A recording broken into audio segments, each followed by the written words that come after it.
sekali ya waktu Natal kemarin. Nah, ini Kak Agnes mau bikin challenge ya, bikin lomba siapa yang bisa ngirimin video lagu ini dengan bagus, dengan gerakan yang bagus. Nanti Kak Agnes akan kasih hadiah. Oke? Sekali lagi ya, jagalah hatimu dalam dosa.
Tapi Kak Agnes tetap bersukacita, tetap semangat. Karena apa?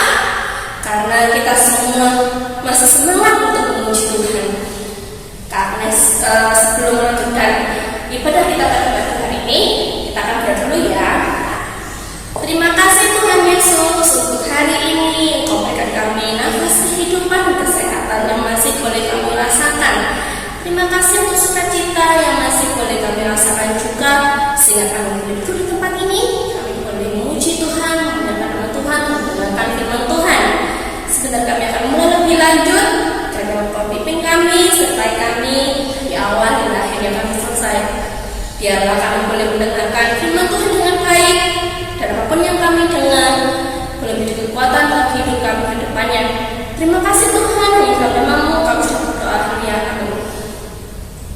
Oke, Kak Agnes tanya, siapa di sini pernah sedih, pernah merasa diolok-olok atau dihina sama temannya? Nah, pasti pernah ya merasa yang seperti itu ya. Mungkin ini dikatain, ih kamu gendut deh, gitu, atau ih kamu gak putih, kayak gitu kan? Sering atau pernah? Nah, Kak Agnes juga dulu pernah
fokuskan pikiran kita, telinga kita untuk mendengarkan. Kita akan mengangkat satu pujian, Aku Semakin Cinta.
Shalom, selamat pagi adik-adik. Bagaimana kabar kalian hari ini? Kak Linda harap semuanya dalam keadaan sehat. Nah adik-adik, kita akan sama-sama belajar tentang firman Tuhan.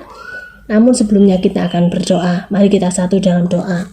Tuhan Yesus, kami bersyukur jikalau pagi hari ini Tuhan memberikan kepada kami kesempatan untuk kami kembali belajar tentang kebenaran firman Tuhan. Mari Tuhan memberkati kami semua. Di dalam nama Tuhan kami Yesus Kristus, kami sudah berdoa. Haleluya. Amin. Tema firman Tuhan pada pagi hari ini adalah ciptaan Allah yang bermanfaat. Diambil dari Kejadian 1 ayat yang ke-6 sampai dengan ayat yang ke-13. Nah adik-adik, Kak Linda akan bercerita tentang seorang anak laki-laki yang sangat menyayangi binatang, yang sangat menyayangi lingkungannya. Dia adalah Doni.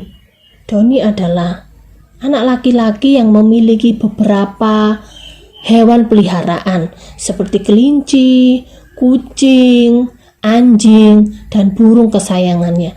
Doni sangat mengasihi mereka. Suatu hari, burung kesukaan Doni mengajak Doni pergi ke suatu tempat. Di tempat itu Doni sangat kaget. Doni sangat kecewa dan sangat sedih melihat sungai yang biasanya ia bermain sangat kotor. Airnya berwarna coklat. Banyak sampah yang dibuang di sana. Nah, Doni berpikir kalau sungai ini kotor, pasti ikan-ikan kecil yang di dalamnya, hewan-hewan yang hidup di dalam sungai ini pasti akan mati. Dengan sedih, kemudian Doni akan pulang. Tetapi burung kesayangannya kembali mengajak Doni ke suatu tempat. Di tempat ini pun Doni juga merasa sangat sedih. di mana pohon-pohon semuanya ditebang, hutan menjadi gundul. Dan Doni hanya berpikir, kemudian binatang-binatang yang hidup di hutan ini bagaimana kalau tidak ada pohon? Nah, adik-adik, Doni pulang dengan kesedihannya. Pada malam harinya, hujan sangat deras sekali, sehingga terjadi banjir. Adik-adik tahu kenapa terjadi banjir? Benar sekali, karena sungai tidak dapat mengalir karena tersumbat oleh sampah-sampah yang dibuang oleh masyarakat ke sungai itu. Nah, sekarang adik-adik, dari cerita tadi kita belajar bahwa Tuhan menciptakan semuanya. Tuhan menciptakan alam ini, Tuhan menciptakan lautan, Tuhan menciptakan sungai, Tuhan menciptakan hutan, pohon-pohonan, semuanya sangat baik. Dan Tuhan ingin manusia memanfaatkan dengan sebaik-baiknya. Tetapi adik-adik, jikalau sampah dibuang ke sungai, kemudian hutan ditebang sehingga pohon-pohon menjadi gundul, apa yang akan terjadi? Akan terjadi bencana. Itu namanya manusia tidak dapat memanfaatkan alam yang indah ciptaan Tuhan. Sekarang Kak Linda tanya, siapa yang di rumahnya memakai air PDAM? Air PDAM itu adalah air yang kita beli, kita bayar, bukan dari sumur ya, yang dari PDAM. Nah, adik-adik tahu air PDAM itu ambilnya dari mana? Ambilnya dari sungai. Lah, kalau air sungai itu kotor, bagaimana kita bisa memanfaatkan air itu dengan baik? Oleh karena itu adik-adik, di Kejadian 1 pasal yang pertama, Tuhan berfirman, hendaklah tanah menumbuhkan tunas-tunas muda, tumbuhan-tumbuhan yang berbiji, segala jenis pohon buah-buahan yang menghasilkan buah yang berbiji. Nah, Tuhan menciptakan segala sesuatunya baik, pohon-pohon baik, semuanya baik, tetapi manusia tidak dapat menjaganya, manusia tidak dapat memanfaatkan sebaik-baiknya. Semua pohon ditebang habis, kemudian tidak lagi ditanami tumbuhan-tumbuhan kecil. Di Kejadian 1 ayat 29 Tuhan juga berfirman, lihatlah, aku memberikan kepadamu segala tumbuh-tumbuhan yang berbiji di seluruh bumi dan segala pohon-pohonan yang buahnya berbiji, itulah akan menjadi makananmu. Jadi Tuhan sudah berinisiatif untuk memberikan kita pohon-pohon untuk kita makan. Tetapi siapa yang menghabiskan? Manusia sendiri, benar. Nah, adik-adik, sekarang Kak Linda tanya, bagaimana rasanya ketika kita tahu bahwa Allah menciptakan dunia yang indah dan bermanfaat untuk kita tinggali? Pasti menyenangkan ya. Kita dapat melakukan apa saja di taman yang indah, di bumi yang indah yang diciptakan Tuhan. Tetapi seringkali manusia tidak dapat memanfaatkannya dengan baik. Tuhan menciptakan dunia yang indah dan bermanfaat. Setiap dari kita adalah bagian dari dunianya. Ini berarti ada dua hal. Pertama, kita harus melakukan segala sesuatu yang kita bisa untuk menjaga dunia yang indah. Kemudian yang kedua, kita adalah bagian dari ciptaan Tuhan. Jadi, kita juga bermanfaat dan indah. Ada dua poin. Kita harus memanfaatkan ciptaannya dengan baik, dan kita ini juga ciptaan Tuhan yang indah dan bermanfaat. Nah, adik-adik, firman Tuhan hari ini sudah selesai. Tugas kalian adalah menghafal ayat dari Kejadian 1 ayat 31. Kejadian 1 ayat 31 berbunyi demikian, maka Allah melihat segala yang dijadikannya itu sungguh amat baik. Nah, itu adalah ayat hafalan kalian pada minggu ini. Kalian boleh merekam kemudian mengirimkannya ke grup ya. Terima kasih adik-adik. Kita akan berdoa untuk mengakhiri ibadah kita pada pagi hari ini. Ya Bapa, kami bersyukur jikalau pagi hari ini kami sudah mendengarkan firman-Mu. Mari Tuhan berikan kepada kami hati agar kami mau memanfaatkan ciptaan-Mu dengan sebaik-baiknya. Kami mau menjadi anak yang taat, tidak mengotori lingkungan kami, dan menjaga lingkungan kami sehingga ciptaan-Mu tetap indah Bapa. Terima kasih Bapa, berkati kami semua. Haleluya, amin. Selamat pagi adik-adik, Tuhan Yesus memberkati.